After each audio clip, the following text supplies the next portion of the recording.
General Hamdal Dagalo arrives in Addis Ababa as IGAD-backed meeting with Al Burhan postponed.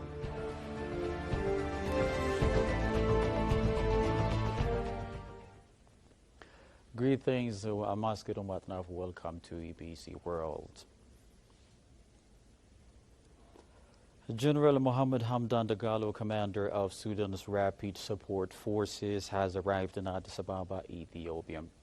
The Deputy Prime Minister, Foreign Minister Demika Makonnen, welcomed the general at Abole International Airport. During his visit to Ethiopia, General Hamdan Dagalo has met with Prime Minister Abiy. In a message posted on his social media page, the Prime Minister said, "I have received General Mohammed Hamdan Dagalo and his delegation to discuss issues that can bring peace and stability in Sudan." Hamati comes to Addis following the postponement of a meeting with the Sudanese Army and the Sudan Sovereign Council General Abdel Fattah al-Burhan. The planned meeting in Djibouti on the 28th of December 2023 aimed to negotiate a ceasefire and humanitarian aid resumption in Sudan has been postponed due to technical issues. Dagalo met with Ugandan President Yoweri Museveni in Kampala and expressed commitment to adhere to the outcome of the IGAD President's Summit to end the war. Saudi Arabia has confirmed its commitment to providing employment opportunities for Ethiopian citizens. According to Saudi Arabia's Minister of Administration, Prince Abdulaziz bin Saud bin Naif, the announcement was made during a meeting with Ethiopia's ambassador to Saudi Arabia, Lanj Obati. The two countries discussed trade, education, and regional cooperation, highlighting Ethiopia's historical friendship and close partnership with Saudi Arabia. Ambassador Lange praised the improving bilateral relations between the two countries and expressed Ethiopia's desire to collaborate in other areas beyond the citizens' issues.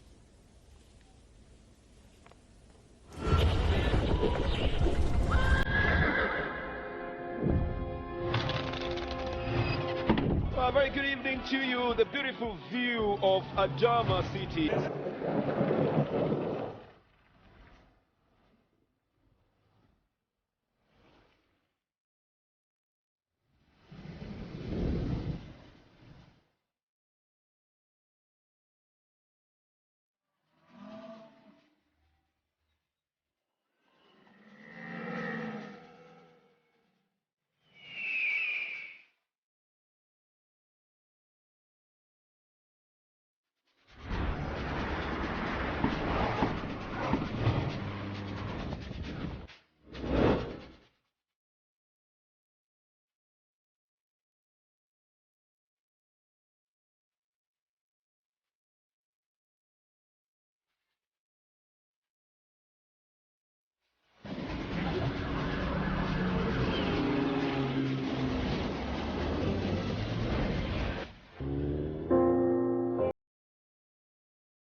The National Rehabilitation Commission has signed a $1 million agreement with the African Union to aid in the rehabilitation of ex-combatants following the end of the war in the north.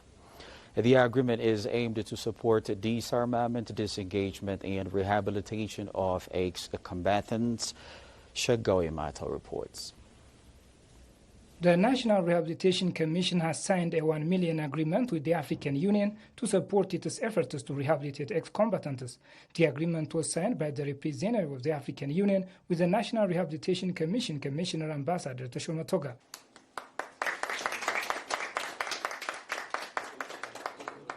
DDR is one critical component of the cessation of hostilities agreement, and that's why the government of Ethiopia has established an institution exclusively dealing with demobilization and the reintegration of ex-combatants.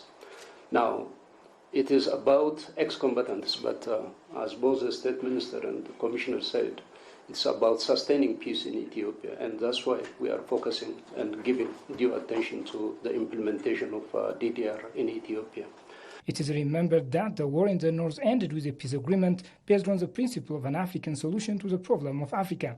The agreement was signed to support the disarmament, disengagement, and rehabilitation of militants by the African Union.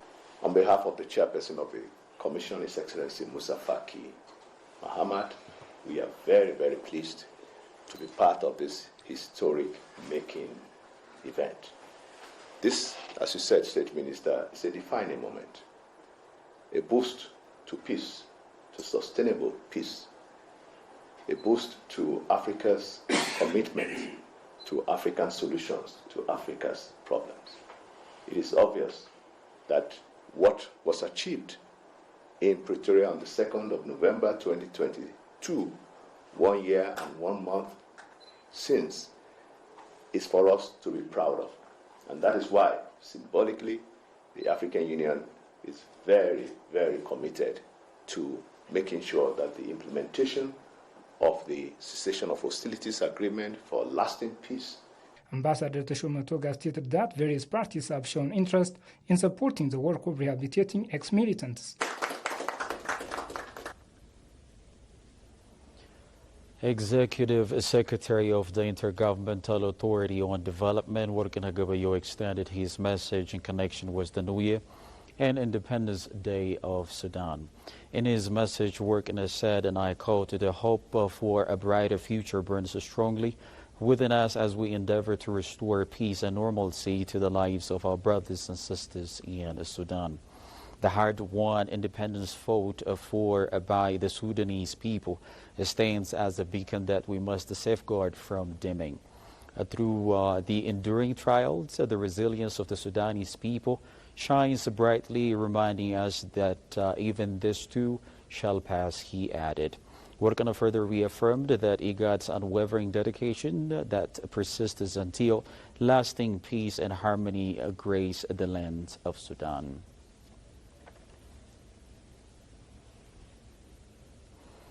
The controversial election of the Democratic Republic of Congo sparks violence between protesters and police.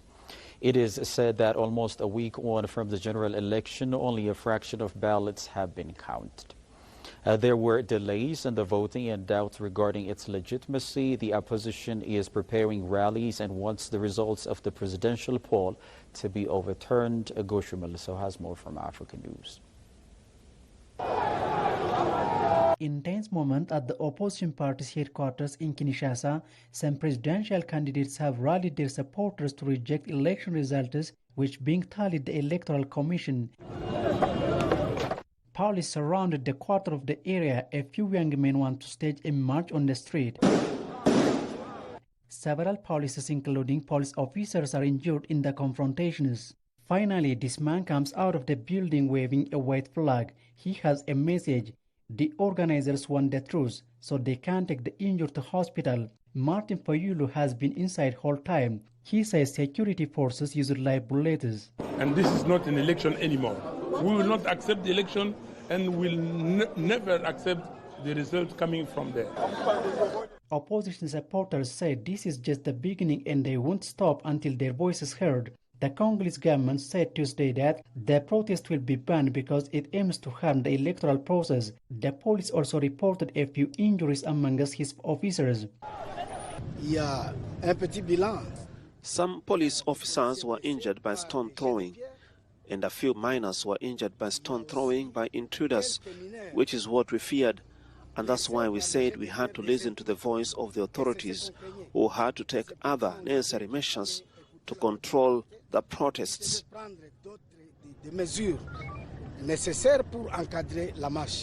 Some 44 million people were registered to vote on December 20 in elections to choose president. National and regional lawmakers and the municipal councillors. Vote tallying is still going on, and Flex Shekde took early lead.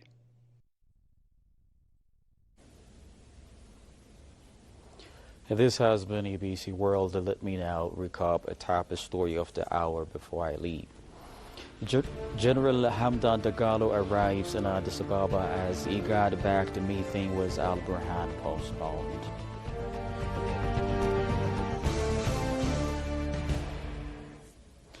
Well, that was all we have for EBC World of the Hour. It is a bye-bye from me. I'm Askedo Matanafu.